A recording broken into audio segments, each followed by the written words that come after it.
Hi friends. Hi friends. இன்றைக்கி night என்ன டின்னர்னு பார்த்தா இடியாப்பம் வந்து நம்ம ரெடிமேட் மாவு வச்சு பண்ணுறோம்ல, அது இல்லைன்னா நம்மளே ப்ரிப்பேர் பண்ணி பண்ணுவோம்ல, அந்த மாவும் நான் பண்ணுறதில்ல. இது வந்து கிரைண்டரில் ஊற வச்சு அரிசி ஊற வச்சு கிரைண்டரில் அரைச்சி பண்ணுவோம்ல, அந்த டைப்பு. இதுதான் ரொம்ப டேஸ்டியாகவும் எம்மியாகவும் இருக்கும். அதனால் இந்த டைப் தான் நான் எப்போவுமே ப்ரிஃபர் பண்ணுறது. பண்ண போகிறேன். பண்ணும்போது உங்கள்கிட்ட காமிக்கிறேன். இப்போ வெஜிடபிள் ஸ்டூக்கு வந்து ரெடி பண்ணிகிட்ருக்கேன். வெஜிடபிள் ஸ்டூவில் வந்து முக்கியமான விஷயம் என்னென்னா, எதுவுமே ரொம்ப ஓவராக வதக்கக்கூடாது. நம்ம குருமாவுக்கு நம்ம பண்ணுற மாதிரி எதுவுமே வதக்கக்கூடாது. ஜஸ்ட்டு பாயில் பண்ணிவிட்டு நம்ம தேங்காய் பால் ஆட் பண்ணி உப்பு கரம் மசாலா எதுவுமே கிடையாது. நம்ம தாளிக்க போடுறது மட்டும்தான், வேறு எந்த ஸ்பைஸ் பவுடரும் கிடையாது.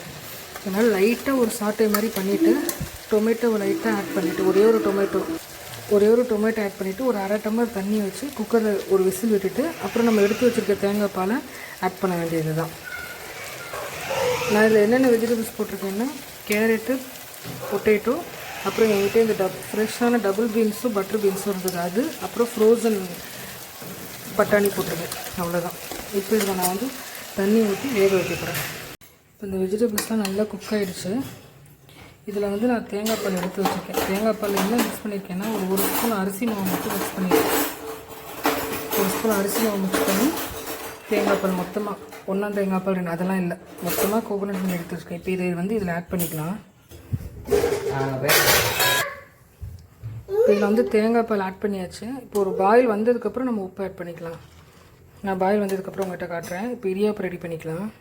என்கிட்ட இடியாப்ப பிளேட்லாம் இல்லை. நான் நார்மலாக இட்லி தட்டில் தான் எப்போவுமே பண்ணுவேன். அதை எப்போவும் இட்லி துணி போட்டுட்டு மேலே ஃபுல்லாக புழிஞ்சு வச்சுடுவேன். அப்படி இல்லைன்னா செப்பரேட்டாக நம்ம இட்லி தனியாக பண்ணுவோம், அதை மாதிரி கூட பண்ணலாம். நான் அதை மாதிரியே பண்ணி காட்டுறேன்.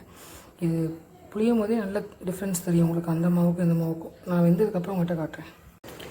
வெஜிடபிள் ஸ்டூ வந்து ஆல்மோஸ்ட் ரெடி ஆகிடுச்சு. நம்ம ஏன் அந்த அரிசி மாவு ஆட் பண்ணோன்னா, நம்ம காயோடு சேர்ந்து அது மிங்கிலாகி கொதிக்கணும், அப்போ தான் டேஸ்ட்டாக இருக்கும். நம்ம வெறும் தேங்காய் பால் ஆட் பண்ணோன்னா அது தெரிஞ்சிடும்ல, அதனால் அரிசி மாவு ஆட் பண்ணியிருக்கோம்.